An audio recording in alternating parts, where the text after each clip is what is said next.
இந்த செவ்வாய் சுக்கிரன் அமைப்பு உள்ளவர்களிடம் நிச்சயமாக பணம் தங்கும். இவர்களைப் போல சேமிப்பில் வல்லவர்கள் யாரும் இல்லை. அவர் ஆணாக இருந்தாலும் பெண்ணாக இருந்தாலும் செவ்வாய் சுக்கிரன் சேர்க்கை உள்ள ஜாதகரிடம் நிச்சயமாக பணம் தங்கும்.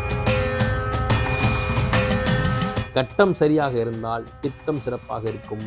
கட்டம் சரியாக இல்லை என்றால் திட்டம் போட்டாலும் அது கைகூடுவது மிகப்பெரிய சிரமம். சின்ன சின்ன தடைகள் இருந்தாலும் அந்த ஜாதகத்தில் இடம் இருந்தால் அந்த தடைகளை நிவர்த்தி பண்ணக்கூடிய வழிபாட்டு முறைகளையோ பரிகாரங்களை செய்யும் போது நிச்சயமாக நமக்கு ஒன்றிணைந்து அது பலன் கிடைச்சிடும்.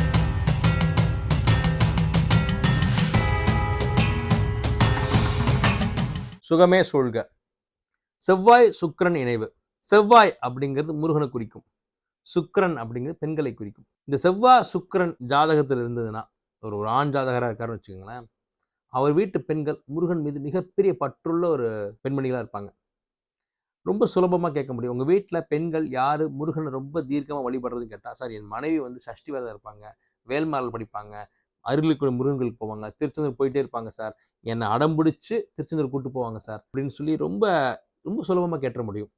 அப்போது இந்த செவ்வாய் சுக்கிரன் இணை உள்ள ஒரு ஜாதகர் அவருடைய வீட்டில் மனைவி இல்லை தாய் இல்லை சகோதரி இந்த பெண்கள் இருக்காங்க இல்லையா, இந்த பெண்கள் பேரில் சொத்து இருக்கும். ஏன்னா செவ்வாய் அப்படிங்கிறது ப்ராப்பர்ட்டியை குறிக்கும், சுக்கிரன் பெண்களை குறிக்கும். ஜாதகர் பெண்ணா, அவங்களே பெண்ணா இருக்காங்க, ஜாதகர் பெண்ணா இருக்காங்க, அவங்க செவ்வாய் சுக்கிரன் இருக்கு அப்படின்னப்போ ஒரு ஜாதகர் அப்படிதான், செவ்வாய் சுக்கிரன் இருக்கு, அவங்க பெண்ணா இருக்காங்க, உங்க பேர்ல மதிப்பு மிக்க சொத்துகள் இருக்காமா, இல்லை உங்க பேர்ல சொத்து இருக்கா சார், இல்லை சார் சொத்து வாங்கணும்னு ஆசைப்படுறேன், ஆனால் சொத்து இன்னும் அமையலை, வேற சில கிரக சேர்க்கைகளால் அவங்களுக்கு ப்ராப்பர்ட்டிஸ் அமையறதுல சின்ன சுணக்கம் இருக்கு. ஆனால் அவங்க ஜாதகத்தில் செவ்வாய் சுக்கிரன் இருக்குது. உங்கள் தாயார்கிட்ட சொத்து இருக்குமே அப்படின்னா, சார் என் தாயார்கிட்ட சொத்து இருக்குது, பட் ஆனால் என் பேரில் சொத்து வரணும்னு ஆசை இருக்குது சார் சொல்கிறாங்க. இந்த செவ்வாய் சுக்கிரனுடைய இணைவு அவங்க ஜாதகத்தில் இருக்கிறதுனால தான் தன் பேரில் சொத்து அமைய வேணுன்ற அந்த எண்ணம் அந்த பெண்ணுக்கு இருக்குது. சில வழிபாட்டு முறைகள், சில தெய்வ வழிபாடுகள், சில பரிகாரங்கள் சொன்ன பிறகு அதற்கு அடுத்த நாட்களில், அதுக்கு அடுத்த மாதங்களில் ஒரு சொத்து அவங்களுக்கு வாங்கக்கூடிய அமைப்பு ஏற்படுது. அதற்கான பணச்சூழல், அதற்கான உதவிகள் எல்லாமே தானாக அமையுது. உங்களுக்கு முதல்ல கட்டத்தில் இடம் இருந்தால் நீங்கள் போடக்கூடிய திட்டம் ஜெயிக்கும். கட்டம் சரியாக இருந்தால் திட்டம் சிறப்பாக இருக்கும். கட்டம் சரியாக இல்லை என்றால் திட்டம் போட்டாலும் அது கைகூடுவது மிகப்பெரிய சிரமம். அப்போ கட்டத்தில் அவங்களுக்கு சொத்து அமையுங்கிற பிராப்தம் இருக்கு. செவ்வாயோடு சுக்கிரன் சேர அந்த ஜாதகருக்கு பெண்ணாக இருந்தால், இல்லை அந்த ஜாதகர் ஆணாக இருந்தால் அந்த வீட்டு பெண்களிடம் சொத்து இருக்கும், பெண்ணாக இருந்தால் அந்த பெண்ணுக்கே சொத்து இருக்கும் என்பது விதி. அதன் அடிப்படையில் அவர்களுக்கு சில வழிபாட்டு முறைகள் சொன்னேன். அதன் பிறகு அவங்க எந்த சொத்து கிடைக்கணும்னு போராடிக்கிட்டு இருந்தாங்களோ அது அவர்களுக்கு அவங்க பேர்லேயே கிடைக்கக்கூடிய ஒரு சூழலும் அந்த உதவிகளும் எல்லாம் ஒன்று கூடி அவங்க கிடைச்சிருச்சு. அப்போ சின்ன சின்ன தடைகள் இருந்தாலும் அந்த ஜாதகத்தில் இடம் இருந்தால் அந்த தடைகளை நிவர்த்தி பண்ணக்கூடிய வழிபாட்டு முறைகளையோ பரிகாரங்களை செய்யும் போது நிச்சயமாக நமக்கு ஒன்றிணைந்து அது பலன் கிடைச்சிடும். அப்ப செவ்வாய் சுக்கிரன் இணைவு இருக்கக்கூடிய அந்த ஜாதகருக்கு முருகன் வழிபாடு மிகப்பெரிய வெற்றியை கொடுத்துரும். முருகன் வழிபாடுனா வெள்ளிக்கிழமையில் முருகனை வழிபட்டால் மிகப்பெரிய வெற்றி. அலங்கரிக்கப்பட்ட முருகன், முருகனை எல்லா கோயிலுமே அலங்காரம் பண்ணி தான் வச்சிருப்பாங்க. அப்ப இன்னும் இன்னும் இன்னும் அலங்காரமா, ரொம்ப ராஜ அலங்காரமா இருக்கக்கூடிய அந்த முருகனை வழிபடும் போது உங்களுக்கு மிகப்பெரிய வெற்றி கிடைச்சிடும். ஏன்னா அலங்காரம், ராஜ அலங்காரம், ஒரு இயல்புக்கு அதிகமாக அலங்காரம் பண்றது, இதெல்லாமே சுக்கிரனை குறிக்கும்.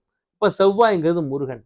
அப்ப நன்கு அலங்கரிக்கப்பட்ட ஜொலி ஜொலிப்பா இருக்கக்கூடிய முருகனை ஒரு வெள்ளிக்கிழமை அன்றோ ஒரு செவ்வாய்க்கிழமை அன்றோ நீங்க வழிபடும் போது இந்த ஜாதக அமைப்பு, இந்த சேர்க்கை உள்ள ஜாதகம் ஆணாக இருந்தாலும் பெண்ணாக இருந்தாலும் அலங்கரிக்கப்பட்ட முருகனை வழிபட்டால் நிச்சயமாக வெற்றி. இந்த செவ்வாய் சுக்கிரன் அமைப்பு உள்ளவர்களிடம் நிச்சயமாக பணம் தங்கும். இவர்களைப் போல சேமிப்பில் வல்லவர்கள் யாரும் இல்லை. அவர் ஆணாக இருந்தாலும் பெண்ணாக இருந்தாலும் செவ்வாய் சுக்கிரன் சேர்க்கை உள்ள ஜாதகரிடம் நிச்சயமாக பணம் தங்கும். முயற்சி செய்தால் பணம் சேர்த்துடலாம். சார் செவ்வாய் சுக்கிரன் சேர்க்கை இருக்கு, இருந்தாலும் பணம் கஷ்டமா இருக்கே அப்படின்னு கவலையே வேண்டாம். முருகன் மீது பாரத்தை போட்டு எனக்கு பணம் சேரணும் முருகா, நீ தான் பொறுப்பு, எனக்கு பணம் சேர்ந்துட்டா, நான் நல்லா சேவிங்ஸ் பண்ண ஆரம்பிச்சிட்டா, இல்லை கொடுத்த இடத்துல இருந்து பணம் வந்துட்டா, இல்லை எனக்கு பணம் ரெக்கவர் ஆயிடுச்சுன்னா நான் உனக்கு இன்னது பண்றேன். அது எந்த முருகன் வேணா இருக்கட்டும். உங்க வீட்டு பக்கத்துல ஒரு முருகன் கோயில் இருக்கு, அந்த முருகனை பிடிங்க. நீங்க பிரசித்தி பெற்ற முருகன் கோயிலுக்கு போறீங்களோ இல்லையோ, உங்க ஏரியாவில் உங்க வாழும் இடத்துல சந்துலையோ சந்து முக்குலையோ ஒரு சின்ன முருகன் கோயில் இருக்கு, அந்த முருகனை பிடிங்க. அவரும் முருகன் தானே. ஒரு வெள்ளிக்கிழமை அன்னைக்கு போய் வேண்டுதல் வைங்க, எனக்கு பணம் சேரணும், செவ்வாய் சுக்கிரன் நினைவு இருக்கு, அப்படி இருந்து எனக்கு பணம் சேரல, இப்போ என்ன காரணம், நான் உன் மீது நம்பிக்கை வைக்கிறேன், உனக்கு நான் என்றைக்கும் செருப்பாக இருப்பேன், உனக்கு என்றைக்கும் நான் விசுவாசமாக இருப்பேன், நான் என்றைக்கும் உனக்கு ஒரு மிகச்சிறந்த பக்தனா இருப்பேன், பக்தையா இருப்பேன்னு சொல்லிட்டு வேண்டிட்டு வேண்டுதல் வச்சுட்டு வந்துருங்க. அப்போ நீங்க என்ன வேண்டிக்கிட்டீங்களோ அதை செய்யணும். பணம் சேரும். பணம் சேர்ந்த பிறகு நீங்க முருகனுக்கு என்ன வாக்கு கொடுத்தீங்களோ அதை செஞ்சிடணும். இந்த மாதிரி முருகனை உங்களுடைய பெஸ்ட் பார்ட்னரா வச்சுக்கோங்க, உங்க பிசினஸ் பார்ட்னரா வச்சுக்கோங்க. முருகன் உங்க கூட இருக்கும்போது மிகப்பெரிய வெற்றியை கொடுக்கும். இன்னொரு கேள்வி வரலாம், நம்ம ஏதாவது கொடுத்தா தான் முருகன் கொடுப்பாரான்னா, ஆமாம் அப்படித்தான். முருகன் இன்னமும் ஒரு குழந்தையா தான் இருக்கார். நான் பல பேட்டிகளில் சொல்லியிருக்கேன்.